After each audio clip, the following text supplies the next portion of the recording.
Hyponatraemia. इंशाल्लाह हम कोशिश करेंगे कि इसके जो मुख्तलिफ एस्पेक्ट हैं उसको हम कवर करें। अब चूंकि इस पे बहुत ज़्यादा एमसीक्यू भी आते हैं और एक दफ़ा ये शॉर्ट केस आया था कि establish the secondary cause of hypertension in this patient. खुदा न खास्ता कभी ये आ जाए कि establish the secondary cause of hyponatraemia in this patient, तो अगर काजेज आएंगी और वो फ्रंटल लोब में होंगी तो फिर जो है वो उसके लिए हम थोड़ा आसानी से चल सकते हैं। चूंकि हाइपोनेट्रीमिया मुख्तलिफ किस्म है और मुख्तलिफ जगहों पे मुख्तलिफ एल्गोरिदम बने हुए हैं। कोई वॉल्यूम से शुरू कर रहा है, कोई ऑस्मोलैलिटी से शुरू कर रहा है, तो वो कन्फ्यूजन एक रह जाती है। तो मैंने फिर कोशिश की, तीन चार बुक्स देख के फिर उनका एक यूनिफॉर्म एल्गोरिदम बनाया और कोशिश करूंगा वो आपको ग्रुप में सेंड कर दूं। और मेरा ख्याल है प्रैक्टिकली जब हम पेशेंट बेड साइड पे होते हैं, एक्चुअली तो हमारा मकसद ट्रीट करना है, तो उसके हवाले से ये एल्गोरिदम जो इंशाल्लाह फाइनल हमने बनाया है, आप माशाल्लाह सारे ज़हीन लोग बैठे हैं, तो उसमें कोई कमी कोताही होगी तो मज़ीद अपडेट करके एक यूनिवर्सल बना लेंगे, तब ताकि सबके लिए आसानी हो।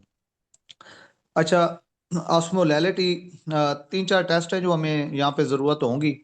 सीरम ऑस्मोलैलिटी है, यूरिन ऑस्मोलैलिटी है, यूरिनरी सोडियम है, और जो पेशेंट का वॉल्यूम इट सेल्फ है। तो वॉल्यूम तो हम यूजली, क्योंकि ये स्टेशन आता है शॉर्ट केस में, cases the volume status of the patient, तो उसमें वो हम जेवीपी देखते हैं, बैक ऑफ द चेस्ट अस्कल्टेट करते हैं, पीडा एडिमा देखते हैं, और सैक्रल एडिमा देखते हैं, एक्सिलरी उसकी देखते हैं स्वेटिंग है कि नहीं है, ओरल कैविटी पे जो है वो देखते हैं, sunken आइज को देखते हैं। ओल्ड एज ना हो तो हम उस पे जो एब्डामन है या स्किन की जो टर्गर है, ओल्ड एज में तो वो अप्लाई नहीं होता, वैसे स्किन का टर्गर देखते हैं, स्पेशली पीड्स वाले बोलते हैं ये। और कैपिलरी रिफिल टाइम भी मोर देन 2 सेकंड नहीं होना चाहिए। तो वो वॉल्यूम नेफ्रोलॉजी का चूंकि चोली दामन का साथ है, आजकल जो प्रोफेसर वॉल्यूम में सुनना चाहते हैं, अगर वो इस पे सेटिस्फाई नहीं हो रहे हैं तो आपने उनको इन्फीरियर वेना केवा का डायमीटर का आपने बताना है कि सर हम फोकस करके आईवीसी की जो कोलैप्सिबिलिटी है वो देख लेंगे। तो आजकल मैंने जहाँ तक देखा है, प्रोफेसर इसमें बहुत इंटरेस्टेड होते हैं कि वॉल्यूम एग्जैक्टली आप कैसे निकाल रहे हो, तो आपने आईवीसी पे लाजमी कमेंट करना है, चाहे पहले पहले भी यहीं से बोल दो, तो वो सुनना यही चाहते हैं। बहरहाल ऑस्मोलैलिटी, इसके लिए बहुत सारे वो सवाल आते हैं। 2 into sodium plus glucose divided by 18 plus BUN divided by 2.8। तो ये 285 एक नॉर्मल जो ऑस्मोलैरिटी हमारी है, जिसे आइसोस्मोलर हम कहते हैं, तो वो ये वाली चीज़ है। ये फार्मूला हमें आना भी चाहिए और फिंगर टिप पे आना चाहिए। और इसके साथ ही जो है वो हमारे जो हम osmolar गैप है, कैलकुलेटेड osmolarity, वो चीज़ें कैलकुलेट करते हैं। तो ये osmolarity चूंकि बाद वक़्त ग्लूकोज दिया हुआ होता है, वहाँ जो सिचुएशन देते हैं, और BUN भी या यूरिया दिया हुआ होता है, तो उस वक्त फ़ौरन आपने osmolarity कैलकुलेट करनी है। और जो टॉक्स जिन्होंने दिए हैं उनको पता है कि हर दूसरे तीसरे साल बाद वो पॉइजनिंग का केस देते हैं, उसमें कोई ना कोई अल्कोहल दिया होता है, तो वहाँ पे कि osmolar गैप कितना सिग्निफिकेंट हो जाता है। तो दिस इज द वे कि आपने ये फार्मूला अच्छी तरह याद रखना है। अगर ऑस्मोलैरिटी वो दे देता है एमसीक्यू में, तो फिर आपके लिए थोड़ा सा और आसान हो जाएगा। जी। अ, कुछ लोगों को थोड़ा सा कन्फ्यूजन होती है टोनेसिटी और ऑस्मोलैरिटी में। तो जो चीज़ थोड़ा जनरेट कर रही है फ्लूइड को अपनी तरफ, सक्शन जनरेट कर रही है या फ्रीली मूव नहीं कर रही दो चैम्बर्स के दरमियान, तो उसका एक वेट है, यानी एक कशिश जैसे वो रखती है। तो वो चीज़ें होती हैं टोनिक, जैसे ग्लूकोज है वो वाटर को अपनी तरफ खींचता है, लेकिन जो BUN है वो चूंकि वो फ्री फिल्टर हो रहा होता है सेमी परमिएबल के मेम्ब्रेन के इर्द गिर्द, तो वो टोनिक नहीं है। लेकिन जो ग्लूकोज है तो वो टोनिक है। तो इसलिए टोनिसिटी का जब अब ये फार्मूला याद रहेगा, तो आपको यहाँ से अंदाज़ा हो जाएगा कि टोनिसिटी में सोडियम और ग्लूकोज जो है वो ऑस्मोटिकली एक्टिव जो हमारे सल्यूट्स हैं, वो ये दो हैं। तो इसलिए ये टोनिसिटी का थोड़ा सा आपको आइडिया हो। अच्छा जी। तो ADH और एल्डोस्टेरोन चूंकि हमारे बहुत ज़्यादा इंपॉर्टेंट हैं, इनके बगैर, ऑस्मोलैरिटी के बगैर, ADH के बगैर और एल्डोस्टेरोन के बगैर सोडियम समझाना जो है वो नामुमकिन है। और साथ इनके जो फ्लूइड डिस्ट्रीब्यूशन है बॉडी में, उसको भी बताना बहुत ज़रूरी है, क्योंकि ये की कंसेप्ट जो हमारा मेन बनेगा, तो वो ADH, aldosterone, osmolarity, urine osmolarity, और जो यूरिनरी एक्सक्रीशन ऑफ सोडियम है, और साथ जो डिवीजन है सेल्स के अंदर, कंपार्टमेंट के अंदर, बॉडी के फ्लूइड्स के अंदर, तो उस सब को जो है वो मिला के फिर हमारा कंसेप्ट बनेगा कि हाइपोनेट्रीमिया को हमने कैसे जो है वो सीखना है। थोड़ा सा बात कर लेते हैं ये जो बॉडी के फ्लूइड चैम्बर हैं, तो एक्चुअली इस तरह डिवाइडेड होता है कि ज़्यादा पोर्शन चूंकि इंट्रासेलुलर फ्लूइड का है, तो आप सबको पता है कि नेफ्रोलॉजिस्ट के लिए तो बॉडी फ्लूइड निकालना बहुत आसान है। यानी 0.6 इंटू बॉडी वेट, अगर मेरा 70 किलो वजन है तो 42 लीटर तो मेरा सिर्फ पानी है। तो मेरे ब्लड में तो सिर्फ 6 लीटर ब्लड है नॉर्मली, तो बाकी पानी कहाँ है? 42 लीटर पानी है। तो वो सारा ज़्यादा ये इंटरस्ट सेलुलर फ्लूइड में पड़ा है, कुछ जो है वो इंटरस्टिशियम में पड़ा है। तो ये देखें, जो मैंने इंटरस्टिशियम को और आईवी यानी ये 6 लीटर मैंने शो किया हुआ है, वैसे ब्लड वाला जो इंट्रावेनस कंपार्टमेंट है, इनके दरमियान मैंने थोड़ी सी वो रखी हुई है फिनेस्ट्रेशन। तो इसका मतलब है इंटरस्टिशियम और आईवी जो फ्लूइड है ये आपस में यूजली इनका सोडियम और पानी बहुत जल्दी आपस में एक्सचेंज कर सकते हैं। लेकिन अगर मैं आपको इंट्रासेलुलर की बात करूं, तो यहाँ पे एक थिक मैंने बैरियर आपको दिखाया है। तो इंटरसेलुलर फ्लूइड टोटली एक डिफरेंट कंपार्टमेंट है, और एक्स्ट्रा सेलुलर फ्लूइड का जो कंपार्टमेंट है वो एक्चुअली दो में डिवाइडेड है, उसमें वेसल्स भी हैं और उसमें इंटरस्टिशियम भी है। तो वेसल और इंटरस्टिशियम का तो समझो कि पाकिस्तान और जो कश्मीर वाला मामला है तो लोग आ जा रहे हैं, आज़ाद कश्मीर वाला। लेकिन इंटरसेलुलर फ्लूइड को आप बेशक को इंडियन बॉर्डर समझ लो, तो वहाँ पे जो इनकी क्रॉसिंग है सोडियम की तो बहुत मुश्किल है। ये अगर जो वाटर है, जैसे वो आपके करतारपुर बॉर्डर पे सिख आ रहे हैं, उनके लिए थोड़ा इजी है। तो वाटर इंटरसेलुलर फ्लूइड में रश कर सकता है, वहाँ जा सकता है। लेकिन सोडियम के लिए और बाकी चीज़ों के लिए उनको ट्रांसपोर्टर चाहिए, ऐसे जो है वो नहीं जा सकते। तो ये अगेन दिखा रहे हैं कि अगर हम यहाँ पे शुरू करें, तो ये कैसे जो है ये देखें, सोडियम इधर फ्रीली मूव कर रहा है एक्स्ट्रा सेलुलर फ्लूइड में, ये ब्लड में भी इंट्रावेस्कुलर कंपार्टमेंट में आ रहा है, और जो फ्लूइड है वो भी उधर जा रहा है। तो ये मैं थोड़ा सा लेबल करवाया कि 28 लीटर जो है हमारा, वो 42 लीटर, वही जो मैंने अपने वजन बताया आपको, वो साइटोसोल के अंदर समझ लें आप, जो साइटोप्लाज्म और माइटोकॉन्ड्रिया भी हैं, गाल्गी अपरेटस भी हैं। तो वहां पे इतना टोटल मिला के 28 लीटर फ्लूइड सेल्स में है, वो बोन के सेल्स हैं चाहे वो ब्रेन के हैं व्हाट्सएवर। तो जो एक्स्ट्रा सेलुलर फ्लूइड है वो एक अच्छा खासा बल्क है, 10 लीटर वो हो गया। और ये 4 लीटर, 2 लीटर तो आपको पता है वो ब्लड के खुलिया और वो सारी चीजें हेमाटोक्रिट मिला के, तो एक्चुअल जो फ्लूइड बनता है वो 4 लीटर जो यहाँ पे बनता है। तो ये इस तरह की जो है वो डिवीजन है। अब आप ये देखें कि जो एक्चुअली वाटर है वो उस 28 लीटर में इधर उधर वाटर इजीली आ जा सकता है जो ऊपर H2O लिखा हुआ है। लेकिन सोडियम वगैरह के लिए इधर उधर जाना जो है वो मुश्किल है। हम यूजली जब सैंपल ड्रा कर रहे होते हैं तो एक्स्ट्रा सोलर फ्लूइड का सैंपल होता है, और यूजली हम वो वेन से यानी यहाँ पे, और जब हम फ्लूइड की बोतल अटैच करते हैं तो भी वेसल्स में आ रही होती है, और जो वेसल है और उसका एक्स्ट्रा सोलर फ्लूइड यानी इंटरस्टिशियम के साथ बराह रास्त ताल्लुक है। तो इसके बाद ये थोड़ा सा इसको समझ लें कि जो वॉल्यूम है उसको एक्स एक्सेस पे ड्रा किया गया है, और जो सोडियम है उसको वाई एक्सेस के ऊपर ड्रा किया गया है। तो अगर हम फ्लूइड डालते हैं एक्स्ट्रा एक्स्ट्रा सोलर फ्लूइड में, तो उससे जो है वो सोडियम को क्या होगा ये आप जरा यहाँ पे देखें।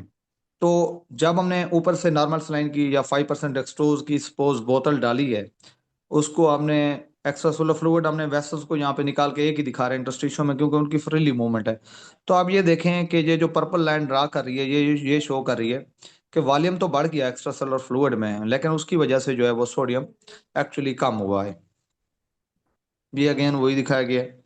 यहाँ पे चूंकि मैंने आपको कहा था कि वो जो सिख हैं करतारपुर बॉर्डर से वो इजीली आ जा रहे हैं, पास आउट हो रहे हैं, तो उसकी वजह से होता ही है कि फ्लूइड जो आप देते हैं ना वो इंटरस्टेलर फ्लूइड में भी जा सकता है, सोडियम एक्चुअली नहीं जा सकता।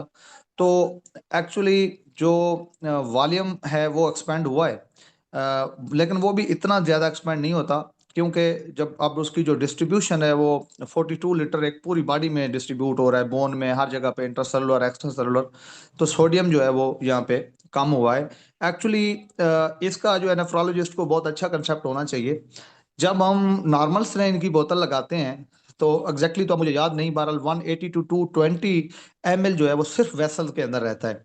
तो जब भी कोई हाइपोवोलेमिया का पेशेंट होता है, आप फ्लूइड के 2 लीटर भी लगाते हैं तो एक्चुअली पेशेंट गेट्स ओनली रफली 400 ml।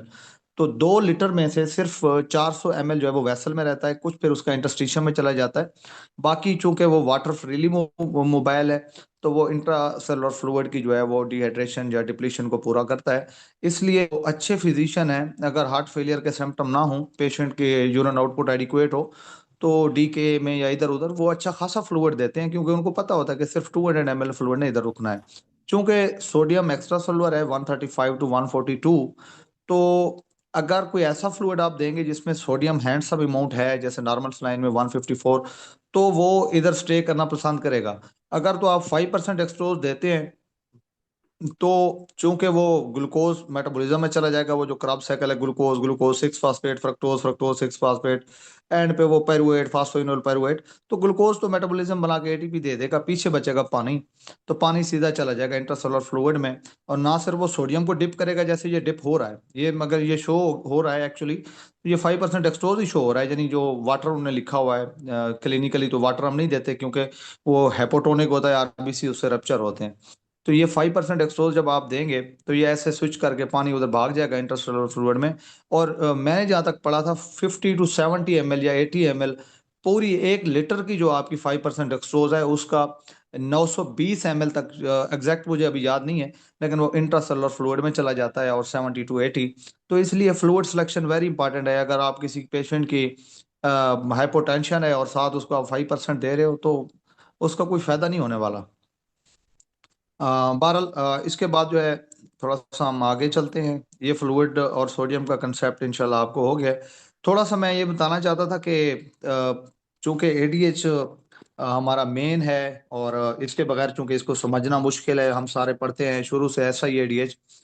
तो एंटी डाययूरेटिक हार्मोन यूरिया, यानी यूरिन का एक हम उसको सिनोनिमस यूज कर सकते हैं, यूरेटिक्स जो पेशाब को बढ़ाते हैं, डाईयूरेटिक्स जो बहुत ज्यादा बढ़ाते हैं, जैसे चाय।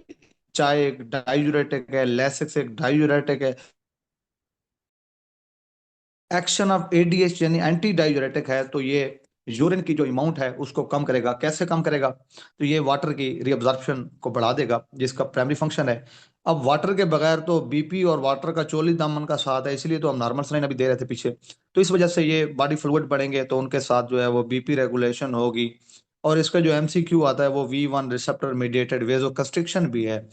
तो ना सिर्फ ये वाटर की रिअब्जॉर्प्शन करता है, बल्कि वेजो कंस्ट्रिक्शन करके बीपी को बढ़ाता है। और यूरिया ट्रांसपोर्टर A1 और यूरिया ट्रांसपोर्टर A3, इनके जरिए भी ये इलेक्ट्रोलाइट बैलेंस कर रहा होता है। बहरहाल, इसका जो मैकेनिज्म ऑफ एक्शन है, वो आपको पता होना चाहिए कि प्रिंसिपल साइड बेसोलेटरल साइड पे जी प्रोटीन कपल रिसेप्टर हम पढ़ते थे। तो साइक्लिक एएमपी को बढ़ाएगा। साइक्लिक एएमपी के बढ़ने के साथ जो है वो प्रोटीन काइनेज ए बढ़ेगा होगी। तो एक्वापोरन 2 जो है वो बेसिकली इंसर्ट हो जाएगी हमारे चैनल्स पे। तो जब एक्वापोरन इंसर्ट होगी, तो वो वाटर रिअब्जॉर्प्शन जो है उसका काम शुरू कर देगी। तो कुछ लोगों ने जब वो पढ़ा होगा ADPKD, तो वहां पे भी कुछ ऐसा ही मैकेनिज्म उनको मिला होगा। तो वहां पे भी यही होता है कि वहाँ डिक्रीज इंटरसेलुलर कैल्शियम होता है, और उसके साथ जो है वो सारे चैनल ऑपरेट होते हैं। तो इसलिए जो आजकल ADH बेसिकली जो ADPKD है, वहाँ इंटरसेलुलर कैल्शियम कम होता है, उससे साइक्लिक AMP बढ़ता है, और वो फास्फो जो प्रोटीन काइनेज ए है वो एक्टिवेट होता है। वहां से जो सिस्टिक फाइब्रोसिस का चैनल होता है, यानी CFTR, तो वो क्लोराइड चैनल ओपन होते हैं, तो फ्लूइड फिलिंग भी होती है और प्रोलिफरेशन होती है सिस्ट वगैरह की। तो बहरहाल, ये आपको पता होना चाहिए कि इन दोनों में साइक्लिक बढ़ता है, और प्रोटीन काइनेज एक्टिवेट होता है। यहाँ पे तो एक्वापोरन चैनल इंसर्ट होते हैं, वहां पे जो है वो क्लोराइड चैनल ओपन होके फ्लूइड फिल करता है। का जो एक्शन है वो वाटर रीअब्जॉर्प्शन है, और उसका प्राइमरी फंक्शन है। और जो यूरिन का वॉल्यूम होगा, एक्चुअली उसने उसको किसी ना किसी तरीके से काम करना है। कैल्शियम कपल्ड बड़ा अच्छा पॉइंट आपने ऐड किया है। बहरहाल, इसके अलावा जो है ADH का जो थर्स्ट के साथ है, वो चोली दामन का साथ है। तो ये आखिरी वाली लाइन आप पढ़ें कि ये थर्स्ट को स्टिमुलेट करता है। तो हम पानी पीते हैं, पानी पिएंगे तो उसको होल्ड फिर इसने पानी पिलवाता भी है और उसको होल्ड भी करता है। उसकी रक्षा भी करता है, उसकी केयर भी करता है कि वो यूरिन से जो है वो निकल ना जाए। लेकिन मतलब अब देखें कि जब रमजान शरीफ में हम रोजा रखते हैं तो सुबह को कुछ लोग 4-4 5-5 लीटर जो है वो पानी पी लेते हैं, नहीं 2-2 लीटर 3-3 लीटर, यानी 2-2 4-4 गिलास। तो एक्चुअली किडनी के पास आर्टिफिशियल इंटेलिजेंस तो नहीं है कि आपने आगे रोजा रखना है। तो वो जो एक्स्ट्रा वाटर होता है उस वक्त एडीएच का बटन ऑफ हो जाता है, तो जो एक्स्ट्रा वाटर है फौरन से जो है वो निकल जाता है। लेकिन जब मगरिब असर का टाइम होता है, एक बंदे ने सारा दिन जो है वो काश्तकारी की, खेती बाड़ी की, गर्मी पे फिरता रहा, तो बॉडी डिप्राइव हो चुकी होती है, डिहाइड्रेशन होती है, तो उस वक्त ऐसा ही एडीएच अपने पीक पे होता है और वो पूरा का पूरा कंट्रोल कर रहा होता है कि मिनिमम यूरिन जो है वो किडनी से वेस्ट हो। और उसके बाद जब कलर सुबह को होता है यूरिन का, वो आइसोस्टिनूरिया जैसे सीकेडी में होता है, बिल्कुल पानी की तरह हो जाता है। और जो रात को शाम के टाइम होता है, मगरिब के टाइम, उस वक्त जो है वो यूरिन का कलर ही और होता है, क्योंकि वो बहुत ज्यादा कंसंट्रेटेड हो चुका होता है। This is actually the happening of ADH. लेकिन अगर ये ओवरली कंट्रोल हो जाए, यानी एक्सेसिव हो जाए ऐसा एडीएच, तो फिर जो है यूरिन वॉल्यूम फिर कम हो जाएगा, तो ये फिर सोडियम को साथ इफेक्ट करना शुरू हो जाएगा। जैसे हमने ये पीछे वाली स्लाइड दिखाई थी कि पानी किसी भी सूरत में बढ़ेगा, डिप करेगा, तो ये पानी तो एक्स्ट्रा कहीं से आया है। लेकिन अगर वैसे बंदा पानी पी रहा है और उसको, बेटा शोर नहीं मचाना प्लीज, तो ऐसा ही एडीएच जो है वो एक्चुअली ये पानी इस तरह जैसे बिल्ड कर देगा, तो उसमें भी सोडियम जो है डिप करेगा। बहुत शुक्रिया। आगे हम जरा एल्डोस्टिरोन को देख लें कि हाउ इट वर्क्स। एल्डोस्टिरोन के हम नाम से वाकिफ हैं सारे के, मेन एंजाइम है जो सोडियम की ये रिटेंशन करवाता है, पोटाशियम की एक्सक्रीशन कराता है, और हाइड्रोजन की भी एक्सक्रीशन कराता है। अच्छा, मैंने जब ये कंप्रिहेंसिव डेप्थ में पढ़ी थी अपने स्टूडेंट दौर में, वहां पे मैं एक मैकेनिज्म देख के हैरान रह गया कि एल्डोस्टिरोन बहुत कनेंग है। जब इसको लगता है कि पोटाशियम इतना कम हो जाएगा कि बंदा ही मर जाएगा हाइपोकलीमिया से, एरिथमियाज हो जाएंगे, तो ये बड़ा दूसरा सर्किट अपना चला देता है। तो एक तो जो है सोडियम पोटाशियम पंप है हमारा, दूसरा है hydrogen potassium pump. Sodium potassium pump पे तो ये सोडियम को रीअब्जॉर्ब कराता है, लेकिन जो हाइड्रोजन पोटाशियम पंप है, अगर वहां पे पोटाशियम की कमी हो तो ये हाइड्रोजन को बाहर निकालना शुरू कर देता है, जिसकी वजह से अल्कोलोसिस जो है अ, वो होना शुरू हो जाती है। बहरहाल फंक्शन ऑफ एल्डोस्टेरोन हम देख रहे हैं, sodium and water retention, potassium excretion, hydrogen excretion. तो भाई माइक प्लीज अपना बंद कर दें ताकि शोर ना मचे। मैं म्यूट करने लगा माजरत के साथ साथ भाई। अच्छा जी, तो सोडियम एंड वाटर रिटेंशन होगी, पोटाशियम एक्सक्रीशन, हाइड्रोजन एक्सक्रीशन, तो बीपी रेगुलेशन होगा और इलेक्ट्रोलाइट बैलेंस होगा। चूंकि थायराइड का हार्मोन वो भी जो है मिनरलोकार्टिकाइड रिसेप्टर है, यानी ये न्यूक्लियस के अंदर जाके काम करते हैं। तो हरीपुर हजारा एक इलाका है, मैंने तो इसको ऐसे याद किया था कि हार्मोन रिस्पांस एलिमेंट। तो हार्मोन रिस्पांस एलिमेंट जो है वो ट्रांसक्रिप्शन फैक्टर को जो एक्टिवेट करेगा, वहाँ पे न्यूक्लियस से सिग्नल आएंगे एल्डोस्टिरोन के, तो वो एक्टिविटी ऑफ ये देखें सोडियम पोटाशियम एटीपेज को बढ़ाएगा।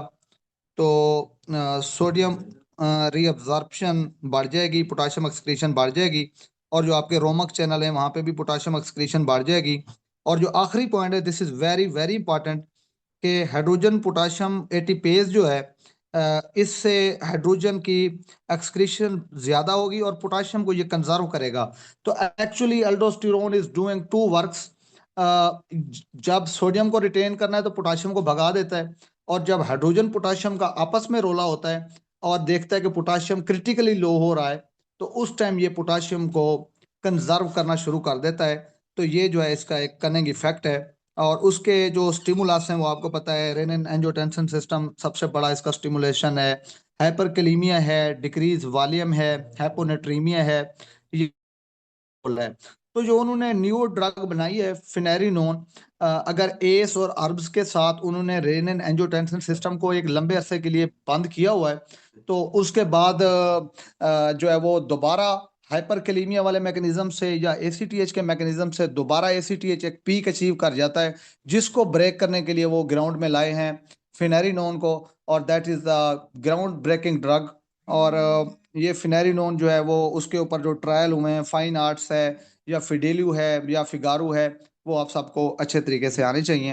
एक्चुअली ये थोड़ा सा एडीएच के ऊपर और थोड़ा सा इस कैल्शियम के ऊपर। अच्छा, ये एक और बहुत इंपॉर्टेंट कंसेप्ट है जो कि बहुत इंपॉर्टेंट कंसेप्ट है जो कि बहुत से लोगों को नहीं है, हमें भी बहुत बाद में पता चला। तो वो ये है कि यूरिन का मैक्सिमम वॉल्यूम बनाने के लिए भी ऑस्मोल चाहिए। यानी किसी बंदे को अगर लाइक सल्यूट इनटेक ही उसका ये जरा आप मुलायजा करें, डायबिटीज इंस्पाइडस का पेशेंट है, क्योंकि या तो एडीएच है ही नहीं या एडीएच काम ही नहीं कर सकता। तो ये फार्मूला है मैक्सिमम यूरिन जो कि हम बना सकते हैं, वो है osmolar load divided by urine osmolarity. तो ऑस्मोलर लोड यूजली जो आप और मैं खुराक खा रहे हैं, बेशक केएफसी खाए तो 700 हो जाएगा, वैसे ऑस्मोलर लोड जो है वो रफली 600 होता है। तो एक बंदा है, उसका ऑस्मोलर लोड हम वही नॉर्मल ले लेते हैं, यानी 600, उसने नॉर्मल रूटीन पे वो खुराक खा रहा है। तो उसके बाद डायबिटीज इंस्पाइडस है चूंकि, तो उसका यूरिन बहुत पतला होना है क्योंकि एडीएच का एक्शन ही नहीं हो रहा। तो 600 डिवाइडेड बाई 75 में करता हूँ, तो वो जो यूरिन बना रहा है तकरीबन 8 लीटर पर डे के हिसाब से, जो है वो 8 से 10 लीटर यूरिन। वैसे एक एमसीक्यू आया हुआ था, उसमें यह है कि मैक्सिमम पेशेंट 16 लीटर यानी मैक्सिमम वो यूरिन जो है बना सकता है। तो बहरहाल अगर आप दूसरा देखें, साइकोजेनिक पॉलीडिप्सिया वाला ये बंदा है जो साइकोसिस है, जो पानी बहुत ज्यादा पी रहा है, तो इसका भी जो यूरिन है वो बहुत डाइल्यूट होगा। आप देखें उसकी भी यूरिन ऑस्मोलैरिटी तकरीबन 100 है, तो 600 डिवाइडेड बाई 100, तो 6 लीटर पर डे यूरिन ये भी बना रहा है। अब मैं थोड़ा सा आगे बढ़ता हूँ, एस आई एडीएच है, इस ऊपर वाले दोनों में एडीएच का बटन ऑफ था या एडीएच काम नहीं कर रहा था। अब आप देखें कि एडीएच का बटन ऑन है और पूरे जोर पे ऑन है, तो अब यूरिन की ऑस्मोलैरिटी भी 400-500 से अबव होगी, तो वो भी 600 है। तो अब 600 ऑस्मोलर लोड है और 600 की यूरिन ऑस्मोलैरिटी है, तो मैक्सिमम यूरिन जो ये पेशेंट बनाएगा 1 लीटर पर डे बनाएगा। इसके ऊपर जो पानी पिएगा ऐसे ही डीएच का पेशेंट, तो वो उसको एडीमा करा देगा। तो एडीमा से तो वो ऑफ हो जाता है patient due to brain natriuretic peptide BNP, आप सबको पता है, लेकिन वो सोडियम को डिप करके चला जाता है, इसलिए सीरम सोडियम एसआईएडीएच के पेशेंट में कम होता है। अब अगला थोड़ा सा ये कंसेप्ट आप देखें कि टी एंड टोस्ट डाइट एक बंदा खा रहा है, तो उसने ना केएफसी का बर्गर खाया ना पिज्जा खाया, 3-3 हफ्ते से लगा हुआ है टी एंड टोस्ट डाइट पे, तो उसका ऑस्मोलर लोड 600 ही नहीं है, उस बेचारे का ऑस्मोलर लोड ही 150 है। तो ऑस्मोलर लोड 150 है और वो ग्रीन टी या शराब पी रहा है, तो डिवाइडेड बाई 100 उसका जो हमारी यूरिन ऑस्मोलैरिटी है, तो वो मैक्सिमम जो यूरिन जनरेट कर रहा है वो 1.5 लीटर है। तो अगर ये बंदा 2 लीटर शराब पी लेता है या 2 लीटर पानी पी लेता है या टी एंड टोस्ट डाइट पे है, चूंकि ऑस्मोलर लोड ही नहीं है, इसलिए ये बंदा यूरिन का एक बहुत अच्छा वॉल्यूम जनरेट नहीं कर सकता। तो एक्चुअली ये याद रखेंगे, यूरिन का वॉल्यूम जनरेट करने के लिए किडनी को पानी से गैटरेट करने के लिए भी ऑस्मोल चाहिए। अगर वो ऑस्मोल बहुत थोड़े हैं, तो वो पेशेंट जो है वो एडीमा डेवलप करेगा या वो हाइपोनेट्रीमिया डेवलप करेगा। आगे चलें, इससे पहले थोड़ा सा ये आपको बता दूं, ये अ, ये पेशेंट जो है ये पेशेंट जो है वो सॉरी, ये आप देख लें, इस पे बहुत बड़े एमसीक्यूज हैं और चूंकि इस पे आगे सारा एक टॉपिक है, लेकिन चूंकि इससे थोड़ा सा रिलेटेड है, मैंने कहा ये आपको बता दूं। जो सोडियम क्लोराइड को ट्रांसपोर्टर होता है, मैं तो इसको नमक चैनल कहता हूँ, और जो एपिथेलियल सोडियम चैनल है, ये आपका अल्डोस्टिरोन मैंने लिखा हुआ है, ऐनक पहनता है। तो अल्डोस्टिरोन बेसिकली जिस चैनल पे एक्ट करता है ना, वो इनैक है, एपिथेलियल सोडियम चैनल। और आप सबको पता है कि इनैक की जो लिक्वेशन है, यानी दिस इज मोर डिस्टल, यानी कलेक्टिंग डक्ट पे है, वो भी प्रिंसिपल सेल्स हैं या एपिकल मेम्ब्रेन है। अब जो आप नमक चैनल है, ये थोड़ा पीछे है, यानी डिस्टल कन्वर्टर ट्यूब्यूल पे है। और ये थायजाइड सेंसिटिव भी इसको कहते हैं, क्योंकि ये थायजाइड सेंसिटिव सोडियम क्लोराइड को ट्रांसपोर्टर है। अब ट्रांसपोर्ट मैकेनिज्म देखें, ये सिम्पोर्टर है, यानी ये सोडियम को भी अब्जॉर्ब कराएगा और क्लोराइड को भी। और जो इनैक है, ये सोडियम ओनली को अलाउ कर रहा है और पैसिव इलेक्ट्रोलाइट है। और ये रेगुलेशन WNK1 वेंकी 1 वेंकी 4 मैं कहता हूँ, और वो जो है आपका अल्डोस्टेरोन के ऊपर है। Effect on potassium and hydrogen देखें तो एल्डोस्टेरोन अभी आपको बताया कि दो फिरकियां घुमाता है, सोडियम पोटाशियम की फिरकी और हाइड्रोजन पोटाशियम की फिरकी। जब सोडियम पोटाशियम की फिरकी घुमाएगा तो सोडियम को बचाएगा, पोटाशियम को जाया करेगा।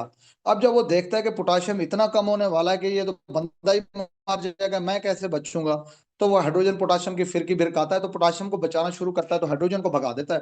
हाइड्रोजन बहर गया तो अल्कोलोसिस, पोटाशियम बहर गया तो hypokalemia. You are very aware of this. तो वो जो है उसका तो वो फिरके है ही नहीं उसके पास, वो तो सिर्फ नमक चैनल है। तो उसका पोटाशियम पे भी कोई इफेक्ट नहीं होना, हाइड्रोजन पे भी कोई इफेक्ट नहीं होना। अब मैं एक बार बार कहता रहता हूँ, छोटे बगीचे में कौन, तो छोटे से क्या मुराद है लिटिल सिंड्रोम, बगीचे से क्या मुराद है गार्डन या गोल्डन, कौन खाओ कौन सिंड्रोम। तो इसका मतलब क्या है कि ये वो चीजें हैं, जब इनमें से कोई हाइपरटेंशन उसने आपको दे दिया इन सिंड्रोम में से, तो यही तीन होंगे, या वो लिटिल होगा, या वो गोल्डन होगा, या वो जो है लिटिल गोल्डन या कौन। तो छोटे बगीचे में कौन खाओ। अब चूंकि बाग में फल फ्रूट होते हैं, तो फल फ्रूट में पोटाशियम ज्यादा है, हाइपरकैलेमिया। और बाग में जो है वो खाद शाद देते हैं, तो होता भी तेजाबी है। तो मेटाबॉलिक एसिडोसिस के साथ आ जाए और उसमें हाइपरकैलेमिया हो तो वो गोल्डन होगा। और अगर लिटिल है तो वो छोटा ऐनक पहनता है, तो एपिथेलियल सोडियम चैनल की एक्टिविटी और वो सारी चीजें जो है। रेनिन एंजियोटेंसिन दोनों में कम होंगे, एल्डोस्टेरोन भी दोनों में कम होगा, लोअर साइड पे होगा। तो ये आप देख लें जरा। तो इसको जो ब्लॉक करेंगी वो सोडियम क्लोराइड को ट्रांसपोर्टर को ब्लॉक करने वाली जो ड्रग्स हैं आपकी थायराइड डायूरेटिक, और उसकी चूंकि वो एल्डोस्टेरोन के ब्लॉक कर आपको लगाने पड़ेंगे, जिसमें अमीलोराइड और ट्राइमेथरिन है। तो बहरहाल ये थोड़ा सा इसके साथ मुंसलिक था, तो वो मैंने अब आपको बता दिया। अब ये वो मैंने फाइनल एल्गोरिदम बनाया था, जिसपे इंशाल्लाह ताला कोशिश करूंगा कि आपको सारी चीजें अच्छे तरीके से याद हो जाएं। अच्छा, कहीं पे वॉल्यूम वाला रोला लिखा हुआ है, कहीं पे ऑस्मोलैरिटी वाला, तो मैंने ये क्यों सिलेक्ट किया है। हाइपोनेट्री में जब भी आए सीधा उसका 2 into sodium plus glucose divided by 18 plus BuN/बटा 2.8 निकालो सबसे पहले। तो ये आपने जब निकाल लिया तो आपको उसी वक्त पता चल जाएगा कि अब मैंने कौन से आर्म पे जाना है। वैसे याद रखो कि 95% जो है वो हाइपोस्मोलर हाइपोनेट्रीमिया होता है। तो अगर तो वो उसकी ऑस्मोलैरिटी 285 से है या उससे ऊपर है, या तो वो आइसोस्मोलर है, या जो है वो हाइपर ऑस्मोलर है, तो हमारी जान छूट जाएगी। अगर तो वो हाइमोलर है, तो या तो उसका जो है वो डायबिटीज है, बहुत ज्यादा ग्लूकोज ऊपर गया हुआ है, क्योंकि ऑस्मोलैरिटी का जो फार्मूला बताया आपको 2 इंटू सोडियम प्लस ग्लूकोज आपको बताया है, तो ग्लूकोज की वजह से ऑस्मोलैरिटी उसकी बुलंद हो जाएगी। मैनिटोल है, ये बहुत से लोग यूज करते हैं आपका, जो यूरोलॉजी वाले हैं, जब ये ट्रांसयूरेथ्रल रिसेक्शन ऑफ प्रोस्टेट करते हैं, तो actually they are using glycine. और गायनी में वर्ल्ड वाइड सार्बिटोल यूज होता है, हिस्टेरोस्कोपी के लिए जो फ्लूइड यूज होता है, या माल्टोज। तो एक्चुअली ये ग्लाइसिन सार्बिटोल ये सारे जो है कार्बोहाइड्रेट की फॉर्म है, और ये अल्टीमेटली ग्लूकोज में कन्वर्ट होके आपकी जो ऑस्मोलैरिटी है 2 इंटू सोडियम प्लस ग्लूकोज, तो ये चूंकि फार्मूले में है ये उसको रेज कर देंगी। तो अब जब आपने सबसे पहले ऑस्मोलैरिटी कर ली, तो आधी टेबल तो आपकी वहीं से बाहर हो गई, आधी से भी ज्यादा। और जो आगे, अच्छा, और जो इसके बाद है हमारी आइसोस्मोलर वाली, तो इसमें अगर 275 to 295 है, तो इसमें या आपके, यानी ये लेबोरेटरी का एरर होता है बेसिकली। जो 93% होता है वो फ्लूइड कंपार्टमेंट होता है, और 7% उसमें जो प्रोटीन्स हैं और लिपिड्स हैं। अगर वो प्रोटीन्स और लिपिड्स किसी बीमारी की वजह से बढ़ गए हैं, तो जो है वो आपका एसोस्मोलर होगा। और ये लिबार्ट्री का एरर होता है, इसके लिए जब टॉक्स का या MCQ आता है, तो डायरेक्ट पोटेंशियोमीटर जो है वो बहुत अच्छा होता है, इनडायरेक्ट वाला एरर देता है। तो मल्टीपल मेलोमा की चूंकि प्रोटीन कैटानिक होती हैं, मल्टीपल मेलोमा में एनायन गैप भी नीचे होता है, तो उसमें भी ये प्रॉब्लम आ सकता है। ट्राइग्लिसराइड बहुत ज्यादा है, अक्सर पेशेंट मैंने देखे हैं ट्राइग्लिसराइड 800 80 900, तो उनको जेम फिब्रोजल या फिनोफिब्रेट देते हैं तो ठीक हो जाते हैं। तो उनमें ये प्रॉब्लम आ सकता है। तजर्बाती तौर पे किसी का अगर मेटाबॉलिक सिंड्रोम है, तो उसका वैसे सोडियम एक दफा देख लेना कि यार वाकई उसमें फर्क है या नहीं है। बहुत ज्यादा हो, खासकर वो पैरा प्रोटीन हमारी ज्यादा होती हैं, या जो लाइट चेन डिपोजिशन डिजीज है आपको पता है, MIDD है या पिजन बेड है, वो सारी आपको बड़े अच्छे तरीके से आती हैं। तो ये अगर तो आइसो osmolar उन्होंने दे दिया है तो आपके लिए बहुत आसान है कि एक्चुअली ये हाइपोनेट्रीमिया नहीं है, ये जो है वो लेबोरेटरी एरर की वजह से है। अब असल जो हमारा शुरू हो रहा है वो है हाइपोस्मोलर। तो आपने 2 सोडियम प्लस ग्लूकोज किया, तो आपका जो जवाब है 260 आ गया। हाँ भाई, अब क्या करें? अब आपने दूसरी ऑस्मोलैरिटी निकालनी है, वो यूरिन की है। यूरिन की जब आप निकालेंगे तो आप पहले ये देखो कि एडीएच का बटन ऑन है या एडीएच का ऑफ है। अभी हमने बात की है एडीएच एक्वापोरिन के जरिए काम करता है और वो साइक्लिक एएमपी को रेज करके इंसर्ट होती हैं, और यूरिया ट्रांसपोर्टर A1 A3 सारी चीजें। तो अगर एडीएच का, और दूसरा ये भी बताया कि अफ्तारी के टाइम यूजली एडीएच का बटन ऑन होता है, शहरी के वक्त एडीएच का बटन ऑफ होता है। तो अब आपने देखने हैं कि एडीएच का बटन ऑन कैसे पता चलेगा। तो हमने तो चूंकि टेस्ट करने हैं, बेड साइड पे पेशेंट को मैनेज करना है, तो यूरिन ऑस्मोलैरिटी करवाई आपने, तो वो मोर देन 100 आ गई। अभी मैंने पिछली स्लाइड आपको दिखाई थी ये वाली, इसमें देखें साइकोजेनिक पॉलीडिप्सिया में भी चूंकि वो यूरिन ऑस्मोलैरिटी 100 है, डायबिटीज इंसिपिडस में भी 75 है, तो यहाँ पे एडीएच ऑफ है, क्लियरली ऑफ है। और नीचे वाला देखें 600 डिवाइडेड बाई 600, यहाँ पे एडीएच ना सिर्फ ऑन है बल्कि एक फुल फ्लैज वो एक जो है उस तरह ऑन है। तो बहरहाल अब आपने यहाँ पे देखा कि चूंकि यूरिन ऑस्मोलैरिटी फर्ज किया 300 है या 400 है, ADH is on, ADH is working. तो अब आपने फ्रैक्शनल एक्सक्रीशन ऑफ सोडियम भी चूंकि साथ भेज दिया था। अब आप देखते हो कि फ्रैक्शनल एक्सक्रीशन ऑफ सोडियम अगर, अच्छा दूसरा ये बटन ऑफ वाला चूंकि मैंने अभी इधर आपको पढ़ा दिया, ये देखिए डायबिटीज इंसिपिडस है, साइकोजेनिक पॉलीडिप्सिया है, और ये आपका टी एंड टोस्ट डाइट पे भी 100 लिखा हुआ है। तो ये 3 कंडीशन है, इसको तो मेरे ख्याल पहले ही हम निकाल दें। एडीएच का बटन ऑफ है, यूरिन ऑस्मोलैरिटी 90 है, 100 है, या 80 है, 95 है, तो या तो वो पेशेंट का सल्यूट इनटेक ही नहीं है। जैसे ओल्ड एज के पेशेंट है, टी एंड टोस्ट डाइट है तो 600 का ऑस्मोलर लोड होना चाहिए, उनका है ही नहीं, बियर शराब पे गुजारा कर रहा है, या वो साइकोजेनिक है, प्राइमरी पॉलीडिप्सिया। तो ये लेस देन 100, वहां पे उसने ऑस्मोलैरिटी दे दी, आपने सीधा मुड़ के इधर आ जाना है, चाहे वो एमसीक्यू है, चाहे आप क्लिनिकल पेशेंट जजमेंट कर रहे हैं, आपकी जान छुट्टी, बात खत्म। हाँ, यूरिन ऑस्मोलैरिटी आ गई मोर देन 100। अब आपने ये यूरिन ऑस्मोलैरिटी अकेले आपने नहीं भेजनी, क्योंकि actually you do not know कि उसका बाद में फ्रैक्शनल एक्सक्रीशन ऑफ सोडियम करवाना पड़े ये वो। तो आपने सीरम ऑस्मोलैरिटी खुद निकाल ली, यूरिन ऑस्मोलैरिटी और फीना आपने इकट्ठे भेज दिया। Fractional excretion of sodium less than 20 है, इसका एक ही मतलब है कि इफेक्टिव आर्टीरियल ब्लड वॉल्यूम कम है। इफेक्टिव आर्टीरियल ब्लड वॉल्यूम कम क्यों है? वो कम है तो गुर्दा सोडियम को कंजर्व कर रहा है। Effective arterial blood volume as a nephrologist अपने अंदर से पूछें क्यों कम हो सकता है, या तो उसको डायरिया लगा है, या उसको वोमिटिंग हुई है, या उसको बर्न हुआ है, या वो शाक में है, तो यही चीजें हैं। तो या अगर उसका वॉल्यूम कम है तो वो डायरिया है, वोमिटिंग है, ठीक है, तो या उसको बर्न हुए हैं, थर्ड स्पेसिंग है। अगर उसका आपको लगता है कि वॉल्यूम ज्यादा है लेकिन इफेक्टिव आर्टीरियल ब्लड वॉल्यूम कम है, तो वो सीधे सीधे आपके तीन वही सी वाले हैं। उसको सीएलडी है तो असाइटीज तो जमा होगी है, पीडल एडिमा तो है, लेकिन इफेक्टिव आर्टीरियल ब्लड वॉल्यूम नहीं है। आपने देखा होगा हम सीएलडी के पेशेंट, इतनी बड़ी असाइटीज होती है लेकिन बीपी 80-90, तो हम फिर भी उनको फ्लूइड दे रहे होते हैं, और मेडिसिन वाले कहते हैं यार आप तो असाइटीज को जो है खराब कर रहे हो। लेकिन हम क्या करें भाई, हमें किडनी की परफ्यूजन चाहिए, परफ्यूजन नहीं है तो वो पेशेंट एकेआई से कैसे बह रहेगा। खैर, कंजेस्टिव कार्डियक फेलियर आपको पता है, थर्ड स्पेसिंग होगी, नेफ्रोटिक सिंड्रोम है, अडीमा जाल थल कर रहा होगा लेकिन वो वेसल्स के अंदर नहीं होगा। तो this is the way we are dealing with the FENa less than 20। तो ये तो बहुत आसान है, हमें सबको फीना लेस देन 20 की काजेज वैसे आती हैं।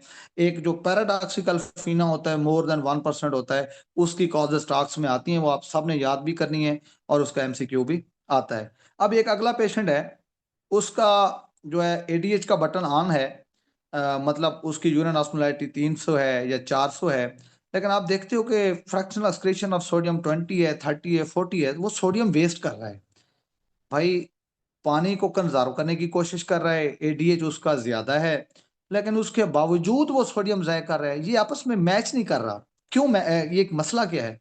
तो यहाँ पे वो जो वॉल्यूम वाली आपकी टेबल अक्सर शुरू होती है, तो असल वो यहाँ पे जरूरी है मेरे ख्याल में। अच्छा, एक बंदा है उधर से, वो एडीएच ऑन है, वो कंजर्व करने की कोशिश करता है, सोडियम उससे कंजर्व ही नहीं होता। तो वो बेसिकली एकेआई और सीकेडी का पेशेंट है, आखिरी वाली ये देखे तो ये गुर्दा फारिग हो चुका है। तो उधर से एडीएच अपनी कोशिश कर रहा है, सोडियम भी कम है, लेकिन उससे सोडियम कंजर्व ही नहीं होता, या वो एकेआई में है गुर्दा या वो सीकेडी में है, वो फारिग हो चुका है। तो ये एक्चुअली ये है हाइपरवोलेमिया वाला। और ये जो हाइपोवोलेमिया वाला है, इसको देखो, इधर गुर्दा ठीक है, लेकिन किसी चीज ने गुर्दे को फारिग किया हुआ है। तो वो डायूरेटिक दिए हुए हैं आपने उसको, थायराइड डायूरेटिक दिया हुआ है आपने, उसकी जो डाइल्यूटिंग कैपेसिटी है वो आपने खराब कर दी है। या आपने उसको कोई और डायूरेटिक दिए हुए हैं, तो वो बेचारा सोडियम 20 से ज्यादा जाया करेगा, जब उसको आपने चैनल ही सोडियम पोटाशियम टू क्लोराइड को बंद किया हुआ है। जो ऊपर नमक चैनल है उसको। तो बहरहाल ये आपका डायूरेटिक हो गया। फिर वेस्टिंग सिंड्रोम है, वो जो एसआईएडीएच के साथ उसका डीडी पूछते हैं, तो फ्रैक्शनल एक्सक्रीशन ऑफ रखना है। मिनरलोकार्टिकाइड डेफिशिएंसी है, तो किडनी तो ठीक है, लेकिन उसको किसी चीज ने खराब किया हुआ है। खराब किसने? एल्डोस्टेरोन ही नहीं है जो इस सोडियम को आके रोके। तो बाकी जो है कि आरटीए के जो पेशेंट है बाइकार्बोनेट यूरिया, तो उनमें भी जो बाइकार्बोनेट है। अच्छा, ये एक सवाल वो पूछते हैं कि एक बंदे को वोमिटिंग हुई, जब वोमिटिंग होती है, HCl बाहर चला गया वोमिटिंग से, तो वो पेशेंट कंपनसेट करने के लिए क्या करता है? वो बाइकार्ब को निकालता है, चूंकि वोमिटिंग से मेटाबॉलिक अल्कोलोसिस होती है। अब मेटाबॉलिक अल्कोलोसिस को कवर करने के लिए उसने बाइकार्ब को निकालना है गुर्दे से। अब मसला ये है कि बाइकार्बोनेट अकेला नहीं निकलता, वो आपका धोबी सोडा लेके जाता है। तो वो जो निकलेगा बाइकार्बोनेट, वो NaHCO3 की फॉर्म में जाएगा, एक कैटायन एक एनायन इकट्ठे जाएंगे, तो सोडियम तो आपका ज्यादा जाया हो गया। तो ये एक्चुअली लिखा हुआ है बाइकार्बोनेट यूरिया। तो ये देखो, सोडियम ऊपर मोर देन 20 की बात हो रही है, तो ये सोडियम कंपल्सरी जा रहा है उस बाइकार्बोनेट की अना को पूरे पूरा करते करते। एक्चुअली के ऊपर भी सोडियम कम था, लेकिन बाइकार्बोनेट इससे डाटा है, वो इसको लेके जाएगा। इसी तरह आरटीए ने मिनरलोकार्टिका डेफिशिएंसी है। अच्छा, साल्ट लूजिंग नेफ्रोपैथी है, अभी जो हमने बाटर की बात की है या गिटल की, तो वो भी इसमें AKI-CKD में तो पूरा गुर्दा खराब है, यानी आरएफटी भी खराब है। बाटर और गिटल मैन में उसके जो सोडियम कंजर्विंग चैनल है, वो जो है फारिग है, एक लाइक लैसिक्स काम कर रहा है, यानी वो डायूरेटिक मैन भाई हो गए। फिर उससे जो बाटर है लाइक लैसिक्स, और जो गिटलमैन है लाइक थायराइड। तो अच्छा, इसमें सूडो हाइपोअल्डोनेरिज्म टाइप 1 जो होता है, टाइप 2 तो गोल्डा ने आप सबको बताया, इस टॉक्स में भी आया था। तो उनमें भी जो है वो सेंसर नहीं होते, तो सारी चीजें जो है वो ज़ाय होती हैं। बाकी आ गया यूवोलीमिया। असल जो मेरे ख्याल में जब आप टेस्ट भेजोगे, प्रैक्टिकली आप देखोगे कि उस पेशेंट की osmolality भी तो कम होगी, क्योंकि 95% हाइपोस्मोलर हाइपोनेट्रीमिया होता है। तो जब आप 2 into sodium plus glucose into urea, वो डिवाइडेड बाई 2.8 और डिवाइडेड बाई 18 यानी करोगे, तो आपको मिलेगा 260। तो आपने फॉरन यूरिन ऑस्मोलैरिटी करवाई, तो आपको मोर देन 100 ही मिलेगी, क्योंकि 95% ये चैनल आता है, चैनल आता ही यही है। मोर देन 100 मिलेगी। आप फीना आपने करवाया, फीना भी आपको मिलेगा 30 या 40 45। तो अब आप यहाँ पे आगे फंसोगे, डाइयूरेटिक पकड़ लोगे आप इजीली। आप सेरेब्रल शार्ट वेस्टिंग बहुत रेयर है, स्ट्रोक स्ट्रोक की हिस्ट्री होगी, पेशेंट ड्राई होगा, एसआईडी में ड्राई नहीं होगा। और मिनरलोकार्टिका डेफिशिएंसी बहुत कम आपको मिलता है। और बाइकार्बोनेट यूरिया वोमिटिंग में मिल सकता है, आरटीए में मिल सकता है, हाइपरवोलीमिया मिल सकता है हमें, चूंकि वो एकेआई सीकेडी हमारे पेशेंट में होता है, सीकेडी के पेशेंट होते हैं, मेटजोन किसी ने लिख दी, तो वो हाइपोनेट्रीमिया के साथ आते हैं, ये तो फ्रिक्वेंटली एक ये वाला आपको मिलेगा। दूसरा आपको यूवोलीमिया वाला मिलेगा।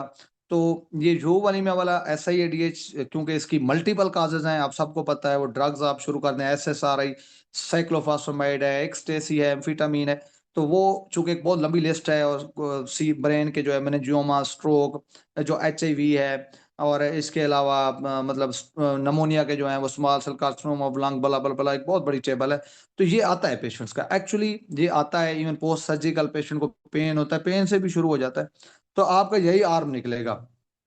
बहरहाल मैंने इसको निमानिक भी SIADH ही बनाया हुआ है, यू वलीमे का। SI से syndrome of inappropriate ADH, A से उसका जो है ना वो एड्रिनल इनसफिशिएंसी, और H से जो है वो हाइपोथायराइड।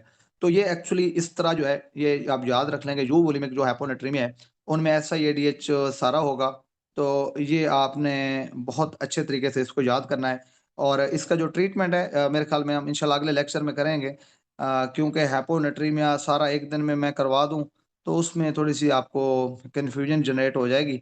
तो इसका जो ट्रीटमेंट है, मोर देन 48 आवर हो तो वो क्रॉनिक है, लेस देन 40 तो एक्यूट है, फिर उसको कैसे ट्रीट करना है। तो थोड़ा थोड़ा इसको बिल्ड करते हैं इंशाल्लाह ताला। ये हैपोनेट्रीमिया मेरे जिम्मे है। जी अस्सलाम वालेकुम। कोई दोस्त अपनी इनपुट ऐड करना चाहे, क्योंकि माशाल्लाह सारे ही काबिल और जहीन लोग हैं, तो मैंने जितना कोशिश की है। अस्सलाम वालेकुम कसर भाई, कैसे हैं? हेलो, आवाज़ आ रही है सर? वासलाम सर जिशान भाई। जी अच्छा जी जी जी। कसर भाई, आप ना, जो मैं इसमें एक चीज़ थोड़ा सा डिस्कस करना चाह रहा था।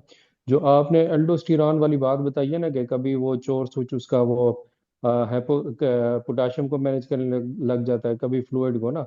इसका ये बुक में एनाटॉमी फिजियोलॉजी में ना, इसके प्रॉपर यही दो स्टेट्स का ना नाम भी लिखे हुए हैं ना।